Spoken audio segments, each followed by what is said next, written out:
Hello and welcome back to the Punchers Chant podcast, and welcome back to another undisputed preview. It's Beterbiev, Bivol, Daniel Dubois, Joseph Parker, and I could go through and name every fight, but we haven't got the time for that. Yeah. If you haven't already, subscribe, follow us on all the social medias, all that good stuff. Right into the preview. I suppose we start at the top of what is just a phenomenal bill. Round 13, Beterbiev, Bivol. Yeah, it's not a bad card, is it's it? All right, I suppose, yeah. I've seen better.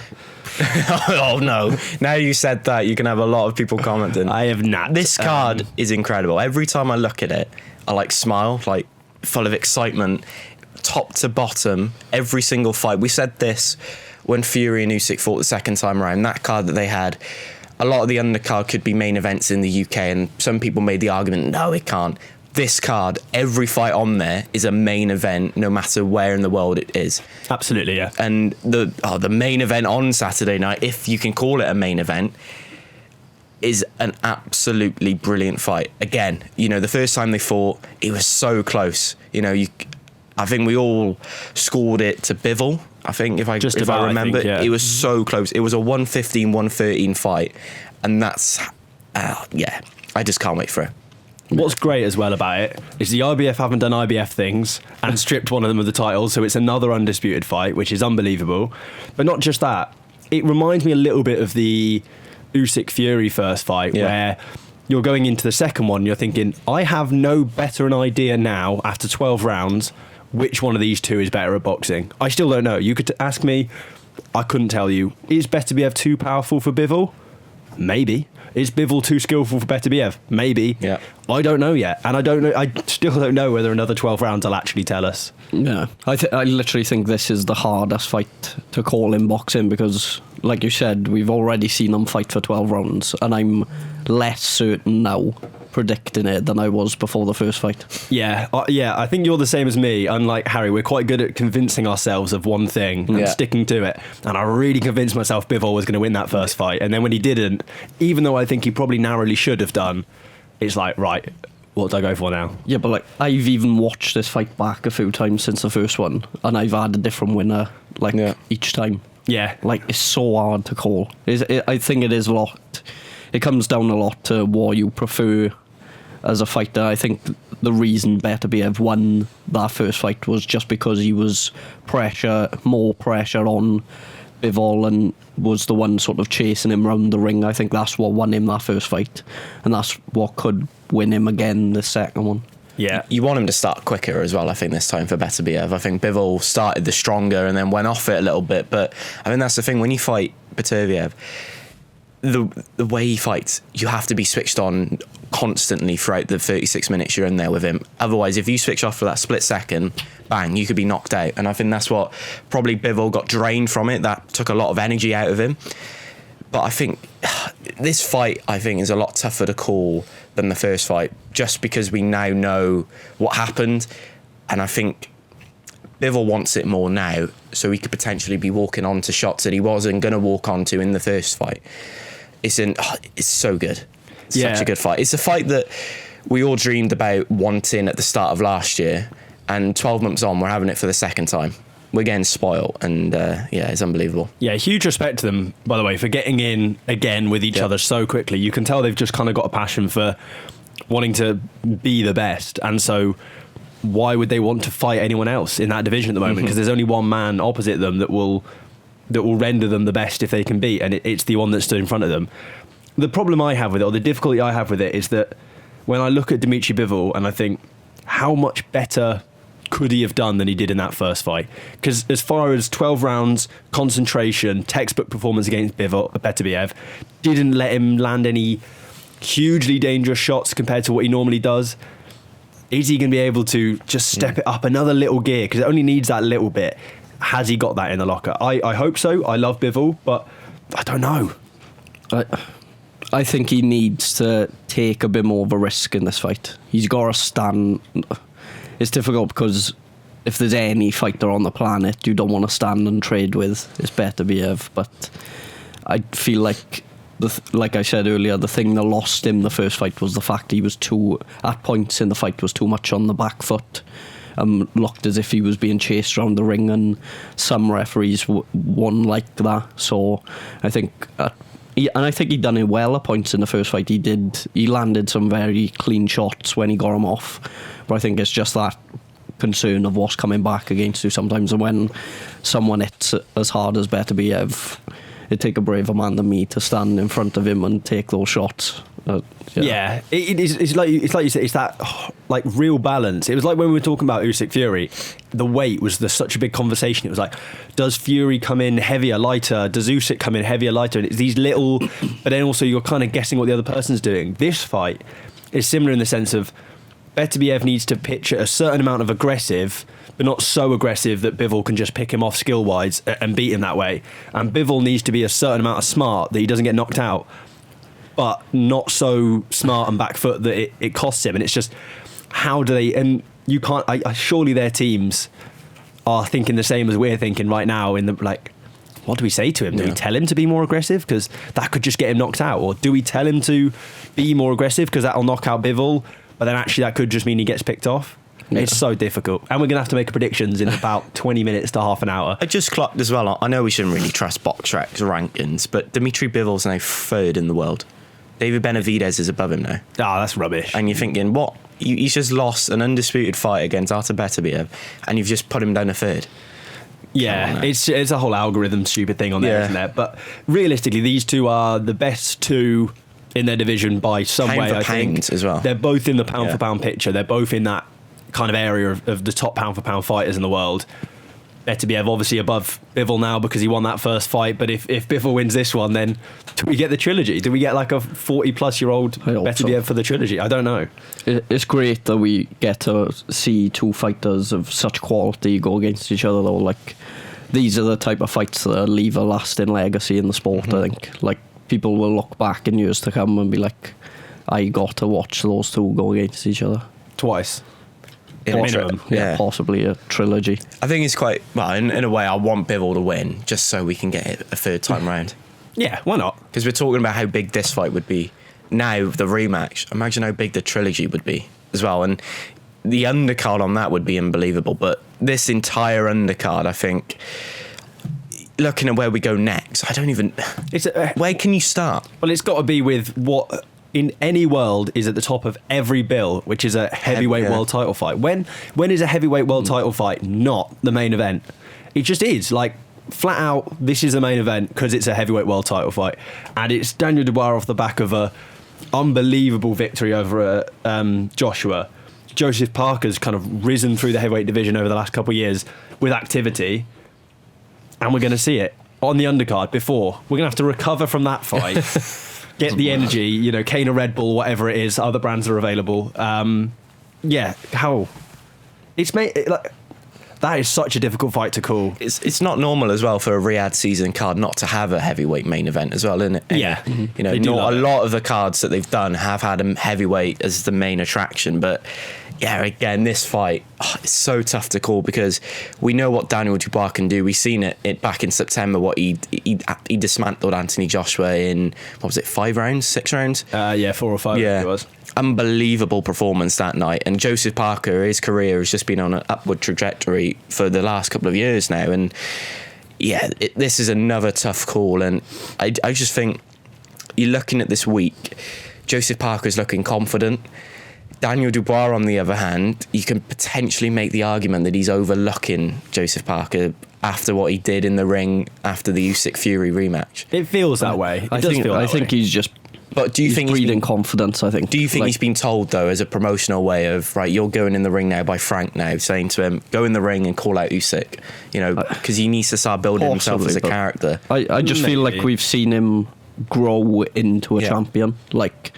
Considering where he was a few years ago, like the defeats against Joe Joyce, the defeat against Usyk, you just thought, is he the type of fighter? And has he got the sort of character to become a champion? But even the performance against Kevin Lerana as well, at the Tottenham Hotspur Stadium, even there was question marks there about it, and he's proved us all wrong, hasn't he now? He's on the trajectory, I think, to have one of the best heavyweight careers, I think, in terms of where he's come from. To if he can win this and is a fight away from an undisputed heavyweight title fight, I think in terms of the way he's turned his career around, and just the overall personality of him, like you were saying, he's overlooking him. But I think he's just breeding confidence. I feel like, and when you've got a fighter that's that full of confidence and just thinks no matter who you put in front of me, like you've seen it against AJ, like the ring walk was in front of 90,000 people, was of absolute confidence, of nothing more than I'm getting in there and I'm going to be the one that wins this keeps my world title. And yeah, it is hard to look past him, but these are two of the most informed heavyweights at the moment, I think. Yeah, it's difficult, and you talk about that, and obviously the narrative, if he can come back against a undisputed title fight against Usyk, would be unbelievable because of the controversy of that first fight, because of all of that great stuff. I don't think we're going to get it because, as you can see, we've got WBC interim happening on the card, who in theory will become the mandatory for that. Then you've got Bakoli and Ajagba fighting for the IBF mandatory, and so I don't think we're going to get the undisputed title fight. But Daniel Dubois, if he gets, and it's a big if he gets through Joseph Parker, like you say, I think he's on for a huge couple years. But then on the other hand, Joseph Parker, style-wise, makes a lot of sense for him. He performs well against big hitters because he's smart. He boxes well for a heavyweight, and that's what I think Andy Lee's got out of him, and they've been able to build up with that consistency of fights over, I think it was 2023, he fought 5 times, I think it was. That's what he's been able to build, and he's going to be a difficult prospect for Dubois. Yes, I think, like you said on TikTok, Dubois won't tire in the way Zhang will, and even at that point, I never thought Parker was safe in that Zhang fight. So it's going to be really tough, but he could do it. He could. Yeah, definitely. Like you said, since he's joined Andy Lee, he's got the best out of him. I think not only better style-wise, but just physically as well. He looks bigger, stronger, fitter as a fighter. So it's the best version of Joseph Parker. But yeah, like I said, my concern is that Zhilei Zhang fight shows he can be hurt and can be put down. And the difference with Daniel Dubois is once he lands on you, he's not letting you go. He showed that against AJ. In that first round, he landed that big right hand, and from that moment, he was in more or less total control of that fight. And I think that's just my worry for Parker, is that if he gets hit the same way, it's going to be a tougher test to hold out for 12 rounds against someone who's just as physically fit and strong, I think. Yeah, I agree. Is this a tougher call as well than the Usyk Fury rematch, this fight? No. Would you say? No, I don't think so. You would say this one's a bit more, you can easily go for Parker, you could easily go for Dubois. I think Usyk Fury was a 50-50, however you looked at it. Especially after the first fight, it was a 50-50 no matter how you looked at it. This one on paper is a fight Daniel Dubois should win on paper. Yeah. When you look at the people that he's beaten, the people that Parker's lost to, when we're talking about Zhilei Zhang and Deontay Wilder that Parker's built to get this fight, who are on the back end, haven't shown the best performances of their career in recent years. So this is a big if over Joseph Parker's head, which there wasn't with Usyk Fury. But I think what I was going to say was, I don't think Parker's giving up quite as much size to Dubois as he was to Zhang. No. Which was the difficulty, is he had to get in range to Zhang in order to win the fight in terms of points. But getting in range to Zhang makes you at risk of being hit. So, like you say, just such a difficult fight to call. It's a fight as well where you really like both fighters, so you don't want to see either one lose. But then do you counter that and say, I don't really care who wins because I like them both? I'll be happy for whoever wins. Yeah, I suppose. Or will you be genuinely upset? I will actually be gutted whoever loses, I think. Yeah. Because I want to, they are both... Predicted a draw then? Yeah, I might do. Maybe. But then we'll have to see it again. Yeah. So. Yeah. I think it's a shame, though, Daniel Dubois, Dynamite Dubois, because I keep just wanting to call him Big Daddy. I don't know why. Just in my head, that's... I hope he walks out of that soon again, though. Yeah. That'd be good. It'd be good. Yeah. Next up on the bill, I think officially is probably Shakur Stevenson, Floyd Schofield, which I'm kind of billing as the most one-sided fight on the card. Which is saying something because it is a very, very strong title defence against an unbeaten fighter, 18-0. I think he's the 11th ranked on BoxRec, so I suppose that's how you could argue. But it will be a good fight, won't it? It'll be a good test for Shakur Stevenson. Hopefully not a 27 whatever it was, punch snooze fest like we saw against De Los Santos. But There's all the memories of him, though, ain't it, from last year? It's just yeah. He's not a fan-friendly fighter, is No. he? But he is one of the best fighters in the world. Yeah. at what he does. I think this fight gets all that out of him, though. I think he needs to get a big performance here against Floyd Schofield, who's young, he's hungry. And when you're hungry, you're going to make some mistakes, aren't you? Because you want it more. And I think that's where Shakur Stevenson needs to pounce on him. But like you said, I think this fight is probably the easiest one to call in our predictions, because I think Shakur Stevenson is one of the pound-for-pound greats in this modern era of boxing at the moment. Definitely in the top 10. You can easily make an argument that he's slowly but surely climbing up into the top 5. A win here could then push him on to another big fight. Who knows? But he should have made his debut already in Saudi Arabia. I can't believe that this is his first fight in Saudi Arabia. You said on I TikTok. hope we get that next. I want to see it. Yeah, it'd be a good fight. And I think it's interesting. You said that Shakur Stevenson will want to... I think in Shakur Stevenson's mind, a statement performance is just making the other guy look really shit. 121. Yeah, like just outboxing him and going, right, you think you're the guy? Yeah. Let me show you how to box. And I don't think he could care less how many people on Tuesday or Monday sit on a podcast like this in a studio and go, oh, wasn't Shakur Stevenson boring? He doesn't care. No. You know, he's going to look at his mobile banking app and go, yeah, who's boring? Not me. But yeah, I'm sure he's been getting his runs practice in, you know, round in circles around the ring, ready for it. And Shots fired. Oh no, but I don't mean that in a bad way, because it works, Yeah. doesn't it? Well, I've been messaging us now. He's got a world title. What have I got? True. Nothing. You're making a history of calling out these American fighters. Yeah. Yeah. You need to watch yourself. You know. I'm very respectful. Shakur, if you're listening, I think you're a very, very good fighter. You didn't say that before, It'd be interesting to see how his hand holds out as well. Yeah. So obviously it's his first fight after his hand surgery, so whether he's got enough power to even get a stoppage victory Is or it his whatever. first fight outside of the States as well? I think it is, yeah. So, Maybe. you know, things like that. I mean, I think it's probably the same for Schofield as well, I'd imagine. Yeah, so... Oh, no, he's had one fight in Mexico, in Tijuana, so could that be the difference? No, I don't think so, but we will have to wait and see. And it's a Golden Boy against Matchroom fight Yeah, as well. nice We little- saw that last weekend with Jack Cattrall and Barboza. So And I think there's another one on the bill as well, if I'm not mistaken. Ortiz Jr. Madrimov. is that where we're going next? Oh, why not? A lot of people. It's quite funny. I very was good watching some previews on this. Some of the podcasts I listened to. Obviously, I listened to this one, but I listened to others as well. They completely forgot about this fight. Mental. Ade Oladipo's podcast completely forgot about talking about Virgil Ortiz Jr. against Israel Madrimov. It's such a good fight. It's an incredible fight, but I said this coming into the studio. It's probably the fight that I happily could just sit down and just watch and be like, oh well, he won. Happy days. Move on. Do you think? Yeah, I won't be gutted whoever loses this fight. I think. I really hope Madrimov wins it. I don't know why. I like Madrimov.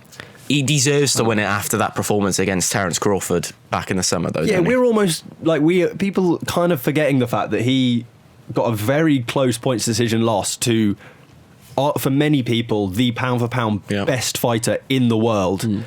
And he only lost to him by a narrow margin. He really made Bud work for that. It was such a sort of chess match of a fight, in the same way I don't think this will be. I don't think Virgil Ortiz is going to get into a chess match, because that's a match he'll lose. So I think what we're going to see is Virgil Ortiz trying to take the head off of Madrimov, and Madrimov trying to pick him apart, and it kind of has that reflection of that main event in terms of two ways to go about a fight and which one's going to come out on top. Yeah, and when you've got 22 wins, 21 by stoppage, and the only one isn't by stoppage against Buatsi, who can... If they're Ukrainian, it's just a automatic points You could decision. hit him with a truck and he was still standing. And to be fair, he got dropped twice in our fight and had to get back up. So it shows resilience, but also shows probably to Madrimov that he's there to get at if you can land. Because I don't think either of those shots against Buatsi weren't big shots. But it was when he was coming in swinging, he was catching him off guard, catching him off balance. And like I said, Madrimov will look to be the more clever fighter technically, and maybe just look to beat him that way, catch him, time him coming in, knock him off balance, get those knockdowns, and take the decision win. Do you know what I'm gutted about? Apparently this fight was meant to be Virgil Ortiz Jr. against Jerome Boots Ennis. That'd have been a good fight. But we still got a good fight here. But imagine that fight. So the winner of this should hopefully face him. Apparently, people have said that potentially Boots Ennis didn't want it.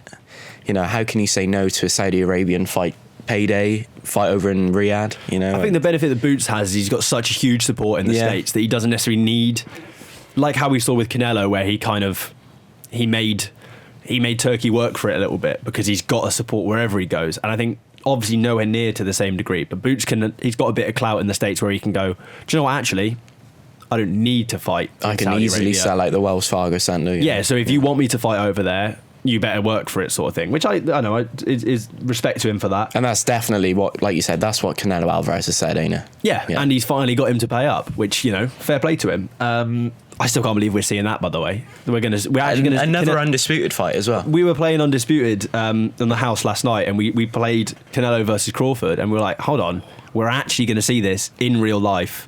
Mental. Admittedly, not at welterweight, which I think it was in the game, but that's unbelievable. I'm surprised that this is going to be your go get yourself some dinner fight or go make yourself a cup of tea fight, because I think this is a really good fight. No, it's a good fight, but it's the sort of fight where I'm like, I suppose the I'll logic quite of that happily go and get my takeaway. Because I'm thinking I'm going to probably do it for the Shakur Stevenson fight, if I'm honest. But then I've got to sit through 12 rounds of Shakur Stevenson the next morning to catch up before the podcast. So maybe if I box smart, then I'm thinking smart there. Yeah. Might just go get my dinner for the main event, and then I'll just catch up with that the next day. I think that makes a lot of sense, right? We will be in the next day when the main event comes. Yeah, probably. It's going to be a late one. I'm finding it really hard to look through this card right now and make sure which fight. I don't want to miss a fight because that's what so many have done. Hamzah Sheeraz. Yeah, unbelievable fight for British fans. The way Hamzah Sheeraz, for me, the most.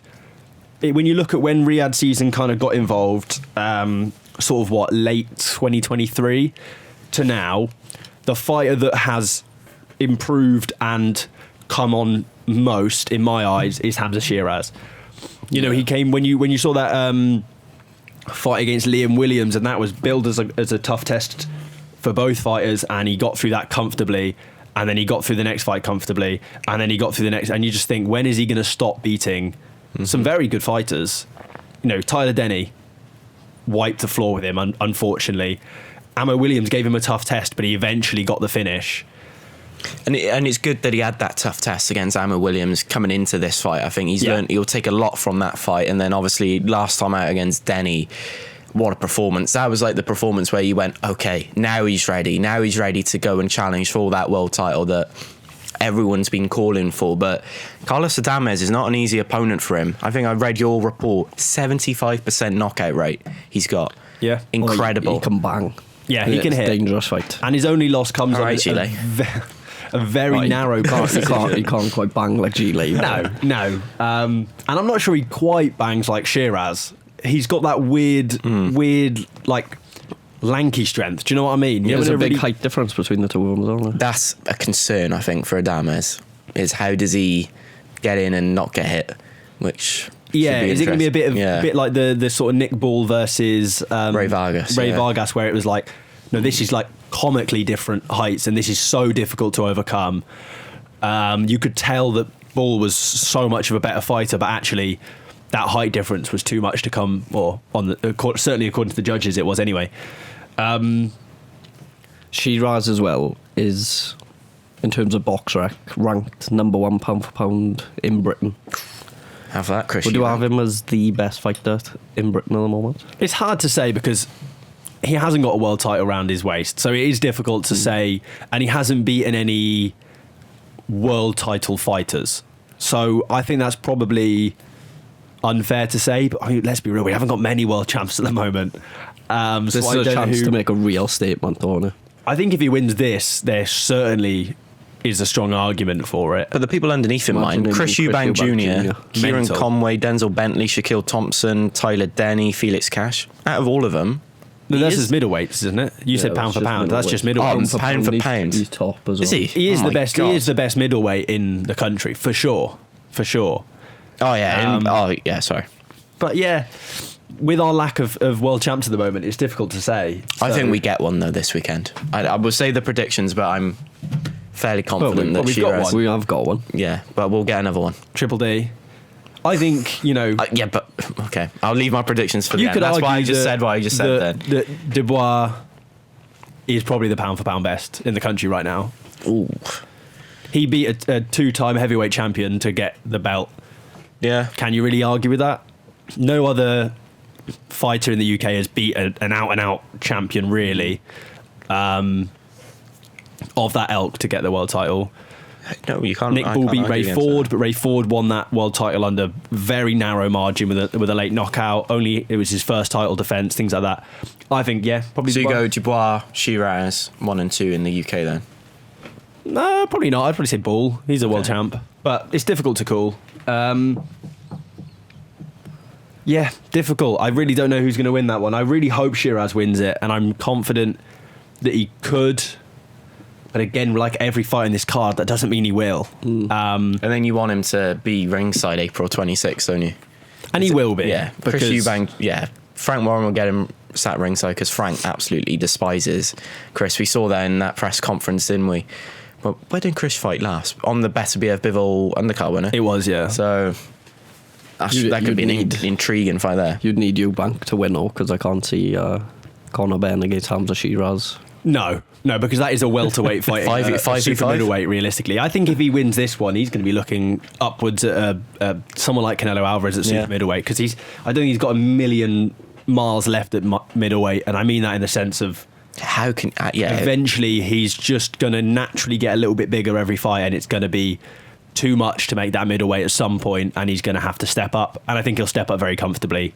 He'll fill that frame out fine, so that'll be no problem, and we'll see that when it comes. Obviously, we'll make our predictions at the end. The last sort of main event fighter for this one, before there's a few at the bottom as well, Joshua Buatsi, Callum Smith, the epitome of you've done an Ade Oladipo. I've done it. Everyone's done it. There is too many fights to cover. Everyone's done it. It's okay.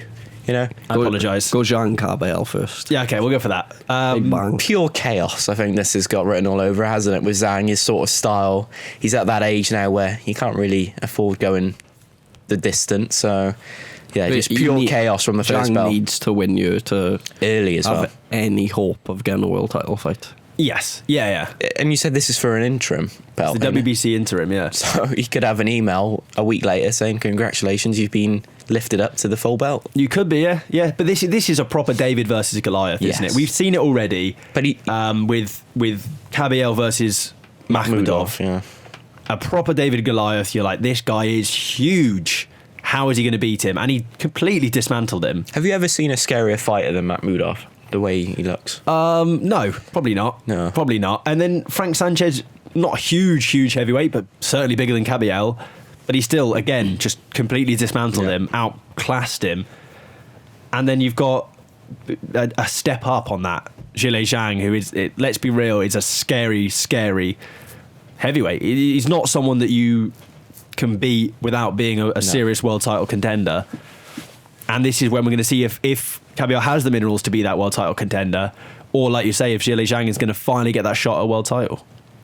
Yeah, I think Kabayel will take a lot of sort of confidence from that win against Sanchez as well. Like, I feel like Sanchez and Zhang are quite similar fighters. Zhang have probably been more of a bigger hitter, but he done a job on him. I don't see why he couldn't do the same here, because the one thing that's always let Zhang down is his stamina, and we saw that in the Parker fight. Yeah, he's like fighting on undisputed. After a couple of rounds, you are fucked and you can't move. So, and it's whether he can keep it up. It is another one where you look at style-wise, you think this is perfect. You know, it's got that perfect narrative of, will Zhilei Zhang hit hard enough, early enough, well enough to put Kabayel out there in the early rounds, or will he be able to weather that storm, outbox him, and then, you know, win the final 7 rounds or whatever and pick up the belt? And it's going to be difficult to say which one is going to happen. It really depends whether or not, realistically, you think Zhang is going to be able to knock out Kabayel within 4 or 5 rounds. Yeah. Or he's somehow miraculously sorted his stamina issues out, which I don't see happening. Or just see him just absolutely batter him for 12 rounds. This fight doesn't go the distance, I don't think. Either way. You think Kabayel stops Zhang? I respect that. The way that Zhang fights now, I think he'd be open to shots. And we've seen it with Makhmudov, you know. Taller fighter, and what he did to him. So. And he has this real sort of pressure, doesn't he, Kabayel? He really turns up the pace. Yeah. And in the way that Parker was maybe standoffish a little bit with Zhang, when he was beating him and Zhang was clearly knackered, I think Kabayel will almost kind of turn up the pace and really build the pressure up, and it has a way of getting stoppages. Not without massive shots, they don't necessarily knock anyone out, but he just builds up the pressure and eventually the ref goes, well, you're not throwing anything and you're getting hit 20, 30 times, I'm going to have to stop the fight. So yeah, he could stop him, but I personally don't see a Kabayel stoppage being a likely outcome. I think it'll be a Kabayel decision or a Zhang stoppage, personally. Yeah, I think you're right there, and Kabayel is just that sort of fighter, a bit more than what Parker would have been. I think he will, when he's got Zhang tired, will trust himself a bit more to take a shot. But will that cost him? It could do. Let's not forget as well, Zhang knocked Parker down twice in their last fight, and he still lost the fight. But he did nothing else outside of knocking him down. That's what you want. You need, like you said, you need to see that improvement, because if he doesn't, he's going to be a very long night for him. At the stage of his career he's at now, are you gonna, if anything, he's gonna regress fitness wise? I would have thought. Do you want him to win this fight and get a world title shot? Because let's be real, Usyk makes him look stupid. Usyk walks over him. I know, but it's still the intriguing thing of what if he catches him on it. You just want to hear the words. That's the thing with Zhang. You just want to hear the words, Usyk, I will bang you. That's all you want to hear, don't you? That's all you want. Have you seen all the memes, though, like the Valentine's Day cards? Yeah. The Sillet Bang. He's done so well to kind of brand himself without hardly speaking a word of English. He's just created one phrase that's, this is all I need to say, and people love it. And it's so, it's so repetitive, isn't it? Yeah. It doesn't get old. I love it. Every time he says it puts a smile on your face. It's great. Thank you, Zach. It's so good. Next up, like I said, the epitome of a British domestic world title main event, Joshua Buatsi, Callum Smith for the interim. Respect to Joshua Buatsi, didn't bring his belt to the press conference because he went, why would I bring a belt when the real one's behind me? Yeah. I respect that from him. But it's a good fight for him and a really tough test as well. Yeah, it shows how far the sport of boxing has come as well, because this is starting the card. And a few years ago in Britain, this would have headlined and probably been one of the best fights we've seen all year. Box office, either in the O2 sold out or even in Liverpool sold out. Yeah. And it's the first fight on the card. It's a tough fight. For both fighters, yeah. Yeah. I think really hard to call. Yeah. It's so hard to pin down what Callum Smith will be, because realistically, his losses, when you look at them in Canelo and Beterbiev, you go, yeah, fair. Who doesn't lose to Canelo and Beterbiev? Basically everyone. I think, in fact, I don't think there's a fighter out there who hasn't lost to one or the other, because Bivol obviously beat Canelo but lost to Beterbiev. So you can't really argue with him that he deserves a big world title shot at light heavyweight that isn't against someone like Beterbiev, who is just an absolute monster.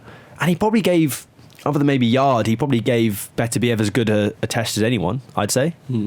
Yeah, I've already spoken about, shows his pedigree as a boxer, that those are his only 2 defeats.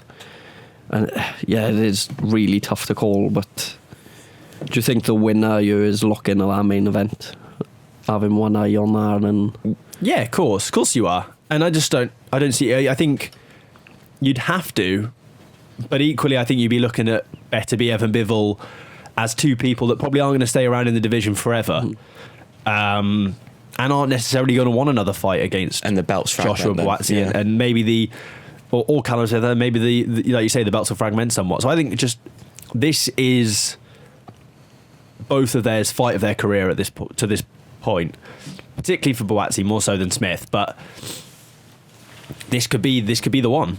But I just want to maybe point out a point here. At the time of the stoppage that Beterbiev beat Callum Smith was winning the fight. Yeah. In Quebec. So it's a tough fight, and like we said, this fight could easily main event somewhere over here in Britain, and it's opening the card. I just think, so good. It puts a smile on your face. It's just talking here now. What are we now? Tuesday. Saturday cannot come quick enough. I'm going to see Wales get absolutely battered by Ireland in the afternoon, and then I'm just going to go home and watch an incredible fight card with a couple of beers. Are you going to have it on in the press box by any chance? I don't know. Try and chance it it up? depends who I'm sat by, I think, in Fair. the press box. If I'm sat by, I know that Max from our course is coming, so if I'm sat by him, I might. But if there's like proper journalists around me, Fair then enough. I might just have to put my serious hat on for Fair a enough. change. But like you say, when you get back, you can just then chill. Yeah. I plan to spend all afternoon on the sofa. Leeds not playing? No, Monday night. Ooh. So it's even Again better. on Sky. Again on Sky Look Monday at that. night. Another What have they got top of the with table Leeds? clash, but Yeah. no one listening cares about that. Yeah. Yeah, just unbelievable card. I cannot wait for it. We'll get on to our predictions in just a moment, but before we get onto that, Ziad Almayouf and Mohammed Al Akil, the two sort of Saudi Arabian fighters on the card as well, have been announced fairly recently. That has been both fighting journeyman. Engel Gomez. We've seen Engel. Yeah, Ziad Almayouf had a draw in his last fight, has looked maybe not quite the fighter that they probably hoped he was going to be, but certainly still a decent fighter, and shows that there is some ambition from Saudi Arabia to make boxing bigger in their country rather than just to promote it. And then Mohammed Al Akil, I thought was really impressive both times he's shown. He looks like the best. And he's got Joe Gallagher as well. In his, Well, Joe Gallagher. I suppose he probably won't be. Yeah. Sad Send our news best, with- yeah. Hopefully he gets through that. I don't know who's going to be there, but I think Al Akil will be fine. I think he's a quality fighter. He's fighting a fighter that we've seen down in the Vale as well, Engel Have we? Gomez. He's fought Jimmy Gilhaney. Fair enough. Yeah. Fair enough. I don't remember him, so he can't have been that game. I No, he was. imagine that Al Akil He will was get very, through him. yeah. What was he? Very Oh, leave it. Crap. Leave it out. Boring. Leave it out. I don't, yeah. Long. It was a long trip. It was cold. yes, I'm sure It was often freezing is. that night. I'm so cold from it. Often is. So, this is the big one, the Boxing News app predictions. You can play alongside One if that you we've want been us waiting for. on the Boxing News app. We're not affiliated. Please contact us. 'Cause we'll have anything. Any sponsorship. This is one that matters. We always say this every once in a while. I'm not saying the other ones don't matter, but every once in a while one comes and I really care. Every Riyadh season card When is was like the a last battle. big one? December 21st, would you say, with Usyk Fury, or even this fight, the Beterbiev Bivol 1 card, where we all sort of sat down and said, We wanted to win Usyk Fury, didn't we? Yeah. But I think we. Shut up. Who did win that one? Was it you? Yeah, of course it was. Right, straight into the predictions. Joshua Buatsi, Callum Smith, light heavyweight, 12-rounder. I'm not going to say the 12-rounder because they're all 12-rounders. Yeah. But we'll start with me. I'll Ooh. put the gauntlet down. That's a bit different. Joshua Buatsi, decision. It's a bit boring now following that. I've gone the same. Yeah, I think Buatsi decision. We're 3 for 3. Okay, so Callum Smith's going to win that by knockout probably. Yeah. Zhilei, Zhang, Agit, Kabayel, heavyweight. What are you going for? I Harry? think Zhang wins via early stoppage, rounds 4 to 5. It's bold. It's bold. Yeah. What about you, Ben? We're split already because I've got Kabayel by decision. I've got Kabayel by decision. Oh my god. Oh, This is going to be wow. another cut of me and Ben go for the same No, again. this one has split us, I know. Oh, yeah, because both of us have actually published our predictions already, if anyone's paying enough attention. Virgil Ortiz Jr., Israel Madrimov, and what was yours? I've gone Virgil Ortiz Jr. by stoppage. I've got Madrimov decision. Same. Have I got Madrimov decision? Let me just double check. Stoppage? Where I thought we went stoppage. All right, write this down. I did. I mean, I went for Madrimov stoppage. Oh, look at that. I've done this already. I did a preview, and I've said that I can't change from that, so... Yeah. Madrimov decision, yeah. Carlos Adamez, Hamzah Sheeraz. I'll go for Sheeraz knockout. What else am I going to go for? Old. Sheeraz points. I've gone Sheeraz point. Wide as well, I think. Fair enough. You really think it like wide, comfortable? Yes. Fair. Big call that. Now this is the one that I think will be wide and comfortable. Shakur Stevenson points decision. I've I screwed think it. we can all agree on that. I fucked off the order because it's I've easy. got Floyd Schofield to be beaten.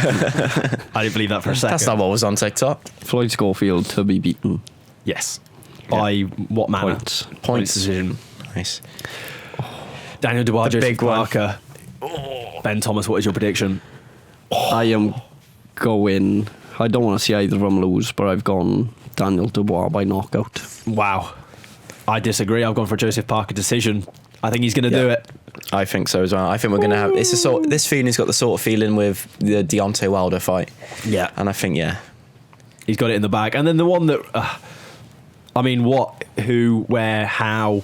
Artur Beterbiev, Dimitri Bivol, I don't even know what to call. I've stitched myself up here. I'm going to have to call first. And I'm going to go with my heart. I'm going for the Bivol decision. My head says Beterbiev. stoppage. My heart says Bivol decision. I thought Bivol won the first time round, and I think you'll win this time round. Bivol by decision. But again, very, very close. Yeah, we've gone 3 for 3. I've gone Bivol decision as well, just purely because I want to see a trilogy. Yeah. Fair enough. It's going to be so difficult.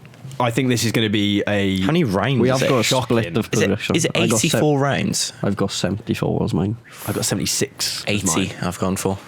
The odds on that are a tidy 6,167 to 4 for my odds.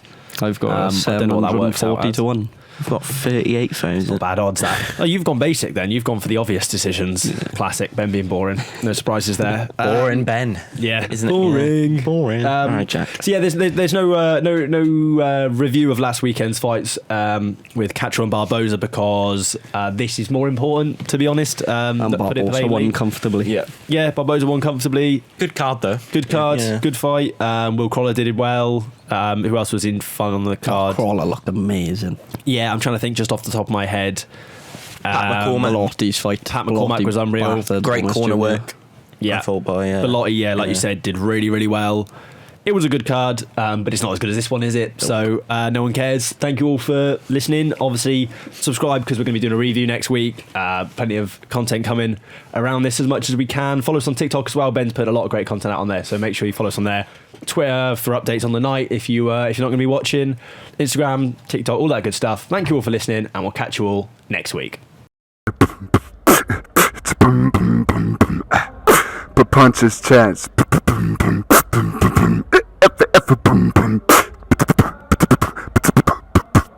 Punches chance podcast.